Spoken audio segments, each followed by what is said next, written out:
চাকরি not. Tithi honours second year পরে ভালুকা সরকারি কলেজ, খুবই ভালো স্টুডেন্ট, বাপে মেম্বার, বিরাট বড়। দূর সরাম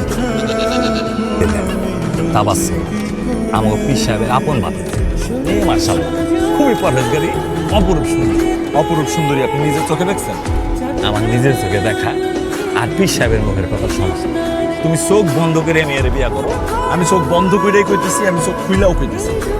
আমি এখন বিয়ে করব, এই মুহূর্তে আমার পক্ষে বিয়ে করা সম্ভব নয়, কারণ আমার একটা চাকরি নাই, আমার টাকা পয়সা নেই। ও আর এটা আচ্ছা 10 টাকা ঝালমুড়ি বানান তো।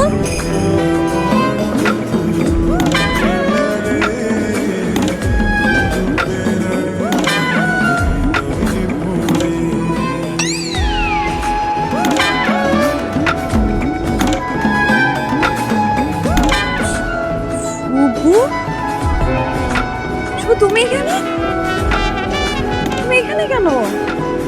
নাই না নাই, আপনি এই চামচ কই পাইছে? জানি না, মানে জানি না মানে আপনি তো আমার এই চামচ দিলেন, কই পাইছেন কোন না? ধর জায়গা থেকে কাগজ কিনে কোথ থেকে এই চামচ চাইছে কইতে পারবো না। এটার বর্গ নির্ণয় করার জন্য আমাদেরকে একটি সূত্র প্রয়োগ করতে হবে। সেই সূত্রটা হলো a plus B whole square. a plus B whole স্কোয়ারের সূত্র কি? I love you. I love you too. এই সূত্রটা হইতেছে a প্লাস বি হোল স্কোয়ারের যে সূত্রটা সেটা। তাহলে a প্লাস বি হোল স্কোয়ারের সূত্রটা কি? I love you. I love you too. a plus B whole স্কোয়ারের সূত্র হইতেছে a স্কোয়ার প্লাস কি? I love you. I love you too. a square plus 2ab plus কি? I love you. I love you too. a square plus 2ab plus b square, এটা হইতেছে এটার সূত্র। এটা কি?